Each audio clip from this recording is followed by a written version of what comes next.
I still remember the exact moment my world shattered. There in my father's home office, holding financial documents that proved my parents had invested $75,000 in my brother's business, while telling me they couldn't afford my college tuition. My hands trembled as reality crashed down. 4 years of perfect grades, countless late nights studying, all my dreams of attending Westridge University's engineering program crumbling before my eyes. That discovery changed everything. It led me to make a decision that would tear my family apart, eventually pushing my mother to threaten divorce if I didn't come back home. But I never expected things would unravel the way they did. Growing up in Fairfield, Connecticut, our family seemed picture perfect from the outside. We lived in a 2-story colonial house with a large backyard in a nice neighborhood. My father Robert worked as an accountant at a respected firm in town, while my mother Diane sold real estate. My older brother James, 7 years my senior at 28, had always been the charismatic one in the family. Our home had always felt warm and comfortable, filled with family photos and memories. Weekend barbecues in summer, holiday gatherings with extended family, and annual vacations to Cape Cod created what I thought was a solid foundation. From the outside, we were the quintessential American family, living the suburban dream. I'd always been the academically driven one. Throughout high school, I maintained a 3.95 GPA, served as math club president, and captained our robotics team to state finals 2 years running. My teachers consistently praised my problem-solving abilities and work ethic. Engineering had fascinated me since I was 10 years old, when I took apart and reassembled our old desktop computer. That curiosity only grew stronger as I advanced through school. Westridge University had been my dream school since freshman year. Their engineering program ranked among the top 10 nationally, with connections to major tech companies and cutting-edge research facilities. Every decision I made academically pointed toward that goal. I researched their admission requirements obsessively, tailoring my course selections and extracurriculars to strengthen my application. My mother had always been my biggest supporter. She attended every science fair, proudly displayed my academic awards, and frequently told relatives I was going to invent something revolutionary someday.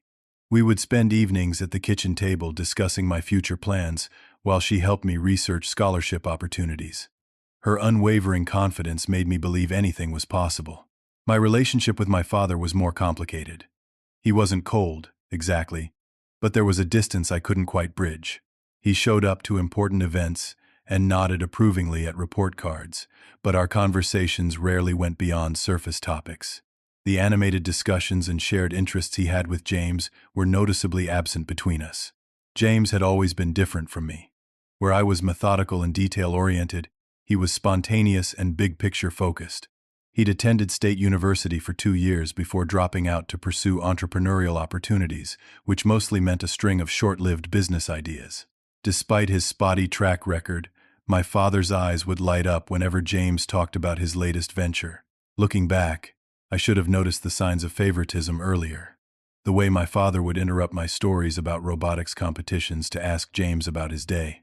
How James received a new car for his 16th birthday, while I was given money toward a used one with the expectation I'd earn the rest.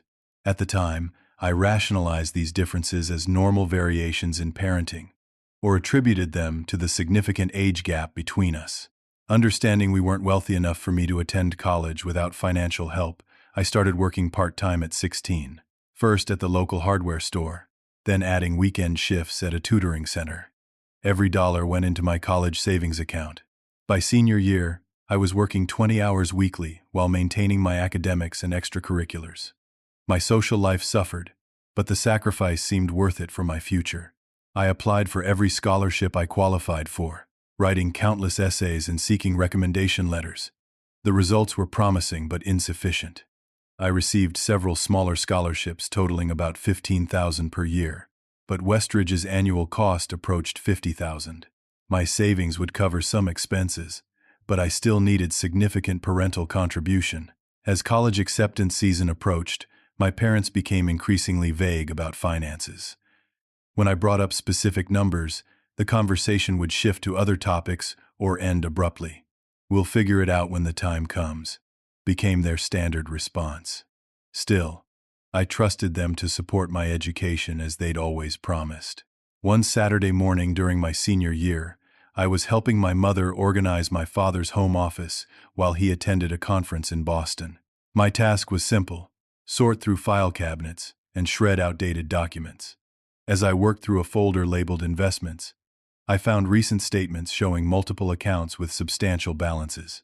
One savings account alone held over $250,000. I sat back on my heels, confusion washing over me. For months, my parents had been talking about financial struggles and limitations. Just last week, my father had mentioned tight times when I brought up college costs. Yet here was evidence of significant savings they'd never mentioned. I carefully returned the documents, my mind racing with questions I wasn't yet ready to ask. That night, I couldn't sleep. The discovery of my parents' hidden savings gnawed at me. After tossing and turning for hours, I decided direct confrontation was the only path forward. Sunday morning over breakfast, while James was absent, I gathered my courage. "I found something yesterday while organizing Dad's office," I began, my voice steadier than I expected. Bank statements showing savings accounts with over $250,000. The silence that followed was deafening. My parents exchanged glances before my father cleared his throat. "You shouldn't have been going through private financial documents," he said firmly. I wasn't snooping. I defended myself. I was helping organize, like Mom asked. "But that's not the point. For months you've been saying you don't know if you can afford to help with Westridge, but clearly there are funds available." My mother placed her hand over mine. "Honey, those accounts are for retirement. We're not as young as we used to be, and we need to ensure our future." "But what about my future?" I asked, my voice cracking slightly.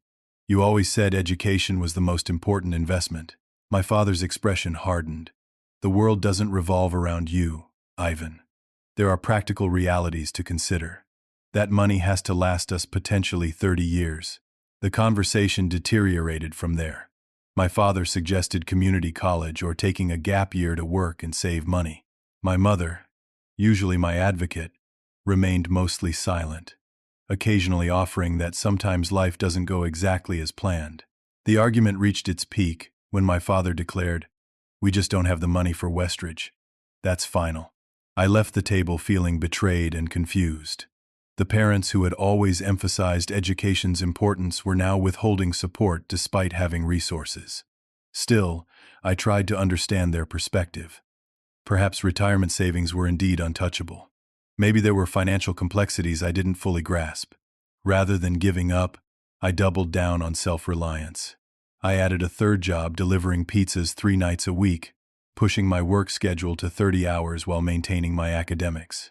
The exhaustion was crushing, but determination kept me going. Every extra dollar brought Westridge a tiny bit closer. In March, the thick acceptance packet from Westridge University arrived. Despite my complex feelings about finances, pure joy surged through me as I read the opening line. "We are pleased to offer you admission." The moment was made sweeter by the enclosed merit scholarship offer of $20,000 annually, higher than I'd dared hope.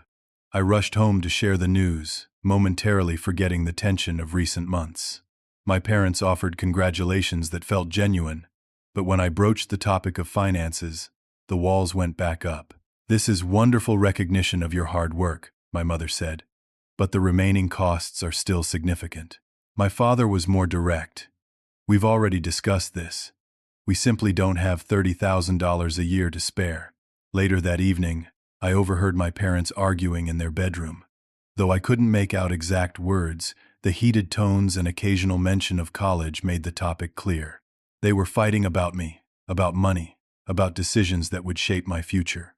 The following week, I arrived home early from my tutoring job due to a cancellation. The house was quiet, and I assumed no one was home until I heard my father's voice in his office.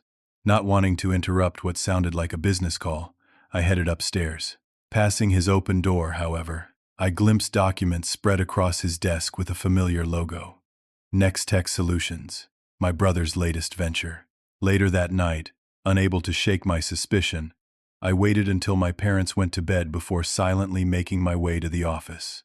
It took only minutes to find what I feared: a detailed investment proposal from James for his tech startup.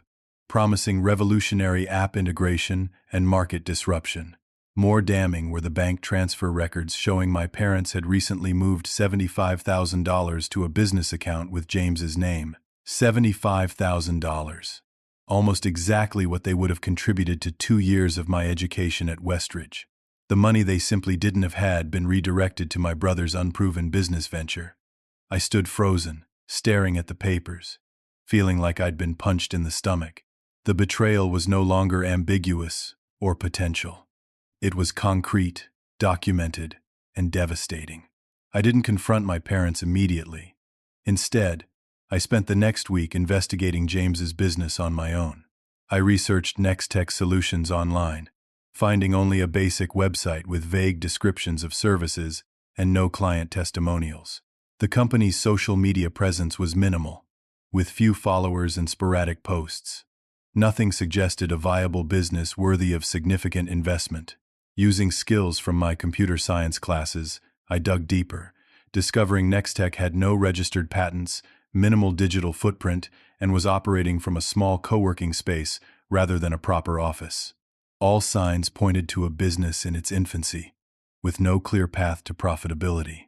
Rather than confronting my parents first, I decided to speak with James directly. I drove to his apartment on Saturday morning, unannounced. When he opened the door in sweatpants and a wrinkled t-shirt, surprise and slight annoyance flashed across his face. "Ivan, what are you doing here?" "We need to talk," I said, walking past him into his cluttered living space.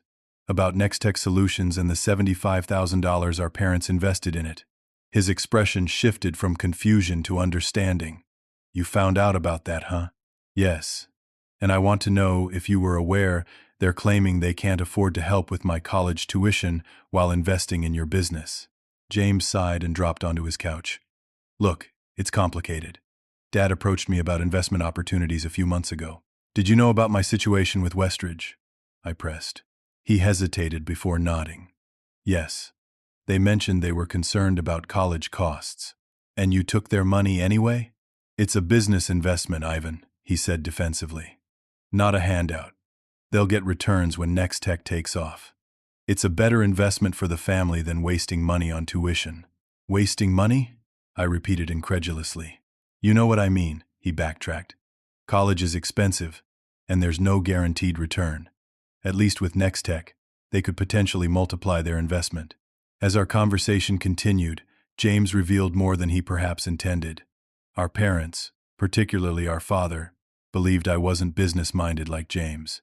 They saw my brother as the entrepreneurial risk-taker who could create wealth, while viewing my academic pursuits as costly with uncertain financial outcomes. "Dad always says I understand the real world better than you do," James said, instantly regretting his words when he saw my expression. I left his apartment with confirmation of what I'd suspected. This wasn't just about money. It was about favoritism, about different values placed on our different paths. The betrayal cut deeper than financial decisions. It reflected fundamental beliefs about who deserved support and why. That evening, I confronted my parents with everything I'd learned. We were seated at the dining room table, a space that had once hosted happy family meals but now felt like a courtroom. "I know about the $75,000 you invested in James's business," I said without preamble. "I know you chose to support his unproven startup while refusing to help with my education." My father's face reddened. "You've been snooping through private financial matters again. Answer the question, Dad. Why would you invest in Nextech but not in my education?" "It's not that simple," my mother interjected. "Actually, it is," I countered. "You had money. You chose to give it to James instead of me." My father leaned forward. "Business investments and tuition are completely different. One has potential returns, the other is just expense. My education isn't just an expense," I argued. "It's an investment in my future. A bird in hand is worth two in the bush," my father said. "James has a tangible business plan that could benefit the whole family. Your engineering dreams are just that, dreams." My mother tried mediating. "Ivan, we believe in your abilities. We just think there are more practical paths to success than an expensive university." Despite her attempted diplomacy, it became clear my mother was ultimately siding with my father and James. The family dynamic I'd suspected for years was now in the open.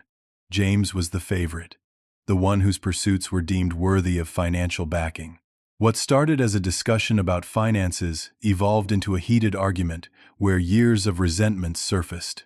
James's repeated failed ventures versus my consistent academic excellence. The different standards we'd been held to. The uneven distribution of family resources and emotional support. "You've always favored him," I finally said, voicing the thought I'd suppressed for years. "That's ridiculous," my father snapped. "We love you both equally. Love isn't the issue. It's respect and support. You respect his path but dismiss mine." The argument ended with nothing resolved, only wounds exposed. I retreated to my room, mind racing with painful realizations and uncertain futures. Over the following days, I continued investigating, driven by a need to understand the full scope of the situation. Searching through older financial records my father kept in the basement storage, I discovered a pattern stretching back years. Failed business courses James had taken at expensive seminars, startup capital for a failed food delivery service, bailout money when his social media marketing venture collapsed. All told, my parents had invested well over $150,000 in James's various endeavors over 6 years. Meanwhile, I had worked for everything I had. My first laptop came from summer lawn mowing money. My car was primarily self-funded. My college savings represented thousands of hours of minimum wage work. The contrast was stark and undeniable. The playing field had never been level, and I'd been naive to believe otherwise. 2 weeks before the Westridge acceptance deadline, I made one final emotional appeal to my parents. We sat in our living room, the spring sun filtering through windows that suddenly felt foreign in what should have been my sanctuary. "I've earned this opportunity," I said, my voice steady despite my internal turmoil. "Perfect grades, leadership positions, 3 jobs to save money. I've done everything right. I'm just asking for the same support you've given James." My mother looked pained. "Ivan, we understand how important this is to you." "Do you?" I interrupted. "Because your actions suggest otherwise." My father sighed heavily. "Look, son, sometimes life isn't fair. You need to grow up and stop feeling entitled to our money. We've provided a roof over your head, food, clothing. We don't owe you an expensive education on top of that." "It's not about owing me anything," I replied. "It's about consistent standards. It's about recognizing that my path deserves support too. Different children have different needs," my mother offered weakly.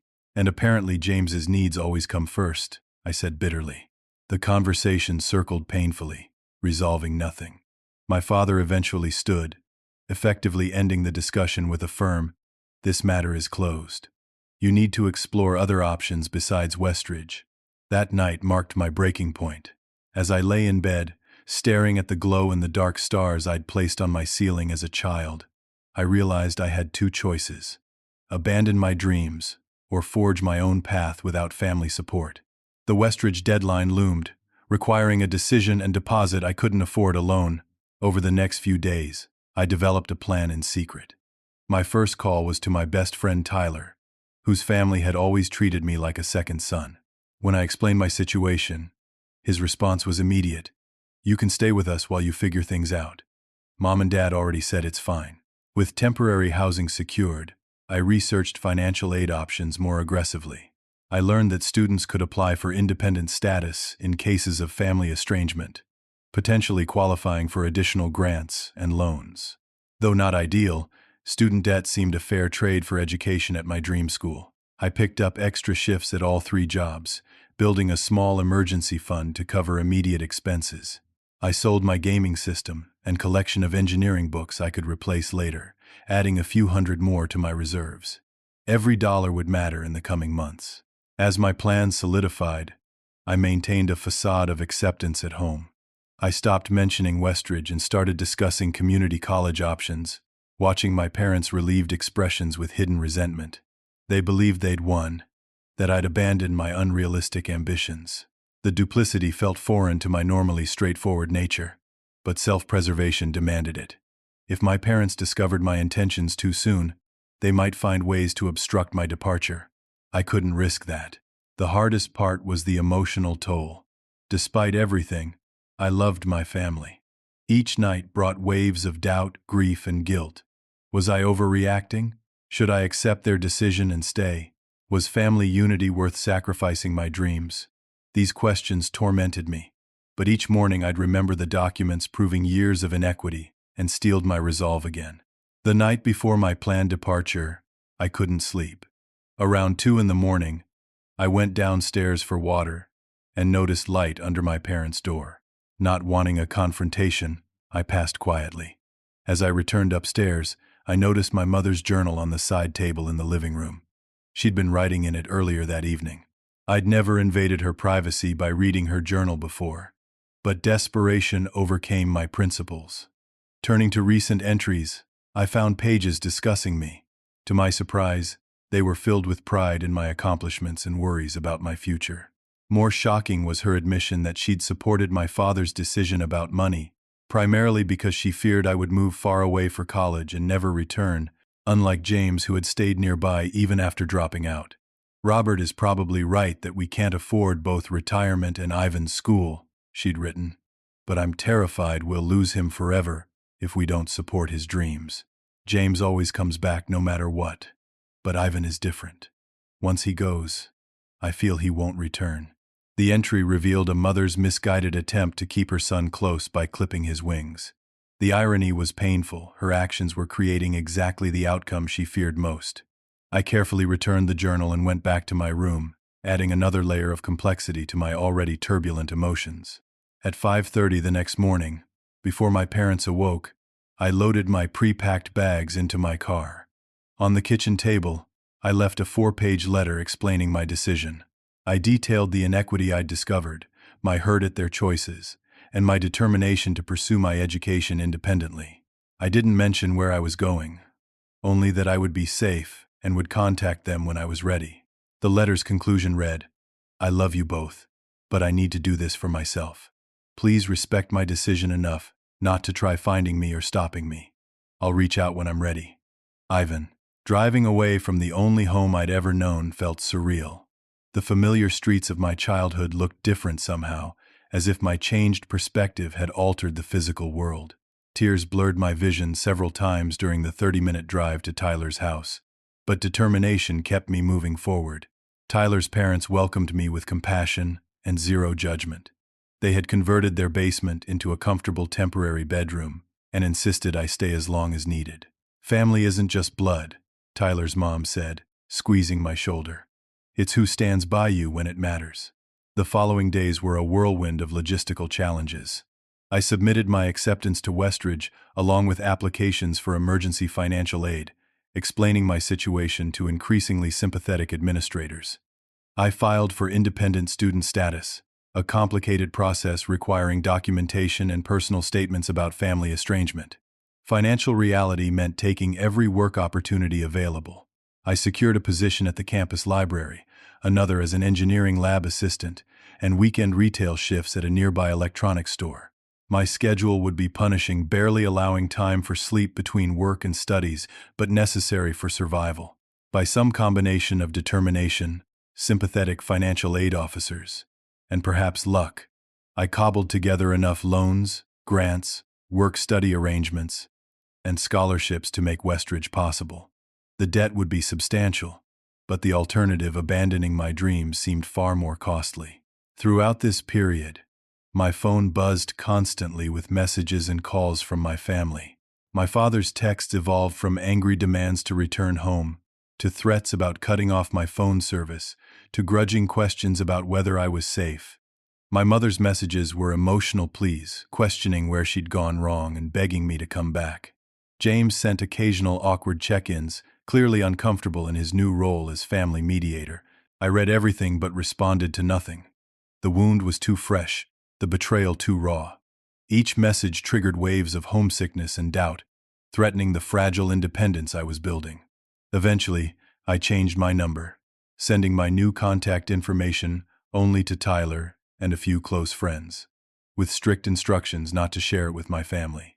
As fall semester began, academic immersion provided welcome distraction from emotional turmoil. Westridge exceeded even my expectations, challenging classes, brilliant professors, cutting-edge facilities, and peers who shared my passion for engineering. For the first time, I felt intellectually at home, surrounded by people who understood and valued my interests. The punishing schedule took its toll, however. Most days began at 5:30 in the morning and ended after midnight. Meals were often granola bars between classes. Caffeine, my constant companion. Dark circles became a permanent feature under my eyes, and weight dropped from my already lean frame. But even at my most exhausted, I never regretted my decision. The freedom to pursue my education outweighed the hardships. Tyler's family remained my emotional anchor, including me in Sunday dinners and checking in regularly. His mother occasionally sent care packages to my dorm, and his father offered practical advice about budgeting and financial independence. They never pressured me about reconciling with my parents, respecting my need for space and time. Despite outward determination, private moments brought waves of grief. Birthday cards from my mother arrived at Tyler's house, forwarded to me unopened.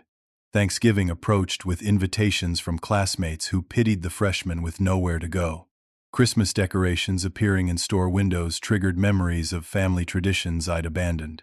The price of independence was steep, measured not just in dollars but in severed connections and lost belonging.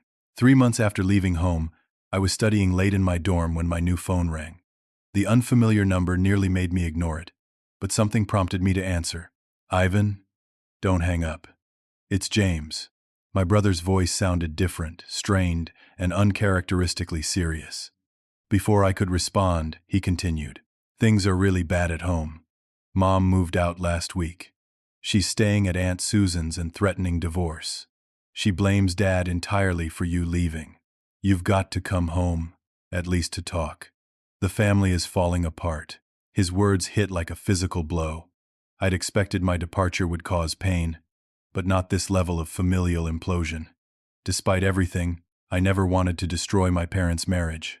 The weight of unintended consequences crashed down, adding fresh guilt to my already complex emotions. "James, I can't just—" "Please, Ivan," he interrupted, genuine desperation in his voice. "I wouldn't ask if it wasn't serious.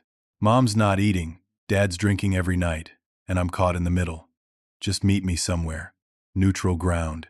You don't have to come home." After a long pause, I agreed to meet him at a coffee shop near campus the following day. Sleep eluded me that night, my mind racing with scenarios and potential conversations. The family crisis had escalated beyond anything I'd anticipated, and I had no clear path forward. The campus coffee shop buzzed with normal student activity study groups, first dates, caffeine-fueled cramming sessions. The ordinariness of the scene contrasted sharply with the heaviness I carried as I waited for James to arrive. When he finally walked through the door, I barely recognized him. My usually polished brother looked disheveled, with several days' stubble and wrinkled clothes. Dark circles under his eyes rivaled my own. He spotted me and approached with none of his usual confident stride. "Thanks for meeting me," he said, dropping heavily into the chair across from me. "You look terrible," I observed. A humorless laugh escaped him. "Yeah, well, it's been a rough few months." As James ordered coffee, I studied him more carefully. Beyond the physical changes, something fundamental seemed different. The arrogance that had always characterized him was absent, replaced by a weariness that aged him considerably. "How bad is it really?" I asked once the barista left. James rubbed his face. "Worse than I said on the phone. Mom's not just staying with Aunt Susan temporarily, she's talking about selling the house and splitting assets. She blames Dad for driving you away with his favoritism and financial decisions. And Dad alternates between angry and depressed. He's convinced Mom has always favored you and is now choosing you over their marriage. He's working longer hours, coming home only to sleep or argue." I processed this information, feeling simultaneously responsible and resentful. What about Nextech? The investment they made instead of my education? James looked away, confirming my suspicion before he spoke. "It's failing. The app development hit major technical issues. The market research was flawed. I've burned through most of the investment already, with little to show for it. So they sacrificed my education for a business that's going under." "I know how it sounds," James said quietly. "I really believed it would work this time." "Did you ever really believe that?" I challenged. Or was it just another scheme to get their attention and money? His silence was answer enough. After a moment, he continued, I never meant for all this to happen. I was trying to prove myself to Dad. I didn't think you'd actually leave home, or that Mom would fall apart like this. What did you expect would happen when they chose your business over my education? I don't know, he admitted. I guess I didn't think about it from your perspective. We sat in uncomfortable silence before he continued. They want to see you. Separately, I mean. Mom's asking daily for your address or phone number. Dad won't say it directly, but he checks the mail himself every day like he's expecting something from you. The image of my father, who always delegated household tasks, checking the mailbox himself struck an unexpected emotional chord. Despite everything, these were still the people who raised me. I'm not ready to just forgive and forget, I said finally. No one's asking you to. Just talk to them. Hear them out. Then decide.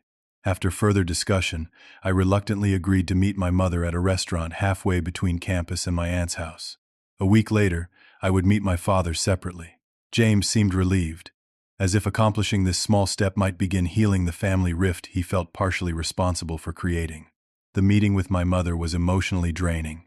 She arrived early, already seated and fidgeting nervously when I entered. Her face showed months of stress and sleepless nights. When she saw me, her composure crumbled, tears flowing freely as she stood to embrace me. I returned the hug stiffly, still guarding my heart. You look thin, were her first words after we sat down. College diet, I deflected, not mentioning the financial struggles that sometimes meant skipping meals. Our conversation moved carefully around dangerous topics at first, focusing on my classes and campus life. Gradually, we approached the real issues. I never meant for any of this to happen, she said. I thought I was doing what was best for everyone. By denying me support for college while investing in James's business? It wasn't that simple, she sighed. I was afraid of losing you.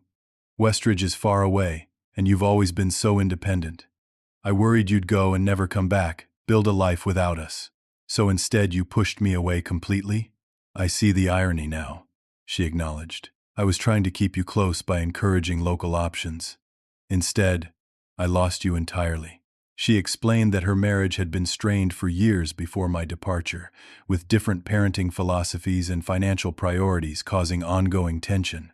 My situation had merely exposed and exacerbated existing fractures. Your father and I need to work on our own relationship, regardless of what happens with you, she admitted. We've been using you and James as buffers for years instead of addressing our real issues. Despite her apparent sincerity, I maintained firm boundaries. I'm not coming home. I've built a life at Westridge now, and I'm committed to my path. She nodded sadly. I understand. I just want some place in your life, whatever you're comfortable with. Phone calls, occasional visits. I miss my son. We parted with a tentative agreement to speak weekly by phone. A small step toward rebuilding trust. Though emotionally exhausted, I felt a weight lifting. The conversation had validated many of my feelings while providing context I'd previously lacked. The meeting with my father proved more challenging. He arrived at the diner we'd chosen with a defensive posture that suggested he felt forced into the situation. His greeting was curt, his expression guarded. Initial conversation was painfully stilted, focusing on neutral topics like weather and sports. Finally, I addressed the elephant in the room. James says Nextech is failing. My father's jaw tightened. Yes, another of your brother's grand ideas going nowhere. Yet you invested $75,000 in it rather than my education. He sighed heavily. Looking back, it was a poor decision. But hindsight is 20/20. It wasn't just hindsight, Dad. It was favoritism. It was valuing his path over mine, his needs over mine. It's been that way my whole life. To my surprise, he didn't immediately deny it. Instead, he stared into his coffee cup before responding. I never meant to play favorites. James and I just understand each other better. I see myself in him, the ambition, the willingness to take risks. He paused. You've always been more like your mother, steady, academic, cautious, and that made me less worthy of support? No, he admitted. If anything, it made you more successful on your own. You never seemed to need me the way James did. Everything came easily to you: school, friends, respect from teachers. James struggled for everything. I thought he needed the extra support. The conversation turned to a family counselor's recommendation for a mediated session with all four of us. Though reluctant, I eventually agreed, seeing it as an opportunity for closure if nothing else. I'm not promising reconciliation, I cautioned. I'm doing this to understand and move forward, whether that includes close family relationships or not. My father nodded, a mix of resignation and hope in his expression. That's fair. More than fair, considering everything. As I drove back to campus, my emotions were chaotic. Relief at having survived both encounters mixed with lingering anger and newfound confusion.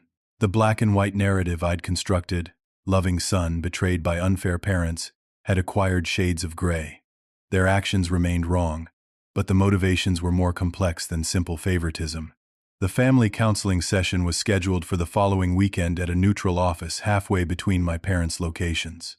I arrived early, anxiety knotting my stomach. James arrived next, followed by our mother, with our father entering last, pointedly sitting far from my mother.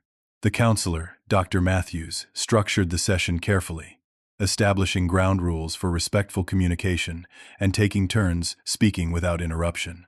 Each of us shared our perspective on the events leading to our family's fracture, revealing misunderstandings and differing interpretations I hadn't previously considered.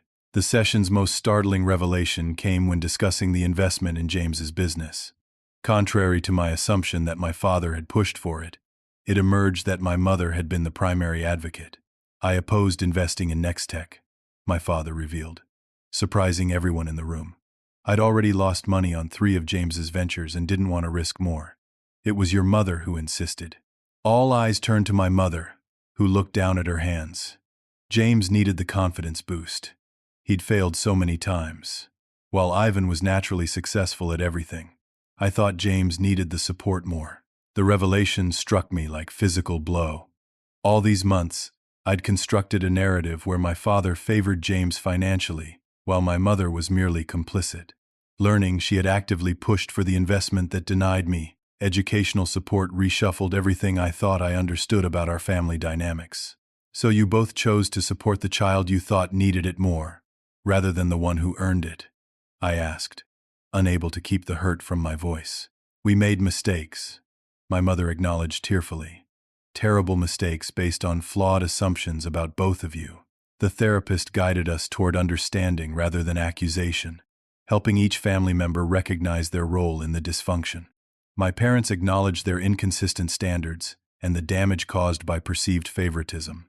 James admitted exploiting their concerns to secure funding for businesses he knew were risky. I recognized my part in maintaining emotional distance when feeling undervalued, rather than communicating my needs directly. While one session couldn't heal years of dysfunctional patterns, it created a foundation for potential growth. The counselor recommended continuing both individual and family therapy, a suggestion we all tentatively accepted. As the session ended, no magical reconciliation occurred. The damage was too deep, the hurt too fresh. But beneath the pain, a tiny seed of understanding had been planted. We left with an agreement to continue the conversation, each carrying slightly lighter burdens than when we arrived. The months following our initial counseling session brought gradual shifts rather than dramatic transformations. My parents began individual therapy to address their personal issues, while continuing to attend marriage counseling together. Though still living separately, they started having regular date nights to reconnect outside the context of family problems. James made perhaps the most visible changes. He closed down Nextech Solutions, admitting it had been more about proving himself than building a viable business. With my father's reluctant guidance, he created a plan to repay the failed investment over time. More significantly, he enrolled in community college to finish the degree he'd abandoned years earlier, discovering a genuine interest in accounting that surprised everyone, including himself. For my part, I maintained my independence while cautiously reopening communication channels. Weekly phone calls with my mother evolved from awkward to comfortable. Occasional texts with my father, usually about engineering topics or campus events, created a foundation for rebuilding trust. I agreed to monthly family counseling sessions, seeing them as opportunities to establish healthier patterns rather than simply return to the status quo. My parents, recognizing the injustice of their previous financial decisions, made an unexpected offer. They had decided to liquidate what remained of their investment in James's failed business and contribute it toward my education costs. Though representing only a fraction of my total expenses, the gesture carried symbolic weight. After careful consideration, I accepted their partial support, viewing it as the beginning of reconciliation rather than complete resolution. "I'm not doing this because I need the money," I explained during a counseling session. "I'm doing it because I recognize you're trying to make amends, and I want to acknowledge that effort." Meanwhile, my academic life flourished despite the ongoing family complications. My engineering professors recognized my exceptional work ethic and technical aptitude. One professor in particular, Dr. Garrison, took special interest in my development, becoming the mentor I'd never had. Under his guidance, I secured a coveted research assistant position normally reserved for upperclassmen. "You have a unique perspective," Dr. Garrison told me, after I'd solved a particularly challenging design problem. "Most students approach engineering with either technical precision or creative thinking. You seamlessly blend both." The validation from respected professionals helped heal some of the insecurity my family situation had created. In their eyes, my worth wasn't measured against a sibling or determined by family dynamics. It was recognized based on my own merits and contributions. As my second semester progressed, I launched an innovative research project exploring renewable energy applications for residential buildings. The concept combined solar technology with a novel storage system I designed, potentially making sustainable energy more accessible for average homeowners. When presented at an undergraduate symposium, the project drew attention from faculty and industry representatives alike. My relationship with James evolved in unexpected ways during this period. Our shared experience of family therapy created common ground we'd never previously established. Occasional coffee meetings to discuss upcoming sessions gradually expanded to include other topics, his classes, my research, books we'd read. Without the constant comparison from our parents, we began discovering commonalities we'd never noticed and appreciating our differences rather than competing because of them. During one such meeting, James made a confession that signaled his own growth. "I've been jealous of you my whole life," he admitted. "Everything academic came so easily to you, while I struggled with every class. Dad would show me your perfect report cards and ask why I couldn't be more like you." "I had no idea," I replied, genuinely surprised. "I always thought I was the afterthought, that he preferred your entrepreneurial spirit to my academic focus." "I think he played us against each other without realizing it," James reflected, telling each of us the other one had the qualities he really valued. This insight helped me understand my father's behavior from a new angle. His inconsistent standards weren't simply favoritism, they reflected his own insecurities and inability to recognize different types of success. The realization didn't excuse his actions but provided context that made forgiveness seem possible eventually. With James finding his own path rather than competing with mine, our relationship improved dramatically. He even asked for my help with his accounting studies occasionally, creating a healthier dynamic where we supported each other's different strengths rather than competing for parental approval. My parents' relationship also showed signs of healing. The separate living arrangement that began as a step toward divorce evolved into what their therapist called a therapeutic separation, temporary space to rebuild their connection intentionally rather than through habit. 6 months after my departure, they decided to begin living together again, with new communication patterns and boundaries established through counseling. As my first academic year at Westridge neared its end, the university held a ceremony recognizing outstanding first-year achievements. My renewable energy project had been selected for special recognition, and I'd invited my entire family to attend. Their presence represented significant progress in our healing journey. Their willingness to celebrate my academic success, and my willingness to include them in it. Watching them enter the auditorium together, mother, father, and brother stirred complicated emotions. A year earlier, I couldn't have imagined voluntarily sharing this moment with them. Yet here they were, taking seats in the third row, my mother waving excitedly when she spotted me. After the ceremony, my father approached with uncharacteristic hesitation. "That was impressive work, son. I don't understand all the technical details, but I can see you've found your path." "Thanks, Dad. That means a lot." "I was wrong," he continued, the admission clearly difficult for him. "About many things, but especially about the value of your education. It's not just an expense, it's an investment in innovation that could change lives." Coming from him, this recognition represented a fundamental shift in perspective. He wasn't simply acknowledging a mistake about money, he was validating my entire chosen direction. Later that evening, over dinner at a restaurant near campus, our family interaction felt different than any I could remember. The conversation flowed without the undercurrents of competition and comparison that had previously defined us. James talked about his accounting program with genuine enthusiasm rather than exaggerated claims. My parents shared updates about their counseling progress with surprising candor. I described upcoming research opportunities without downplaying my excitement. We weren't a perfect family, and perhaps never would be. The damage of decades couldn't be undone in months.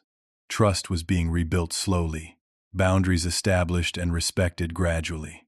But sitting there, watching my family engage with each other in healthier ways, I felt something I hadn't experienced in years: hope for our collective future. The journey had been painful, the cost high.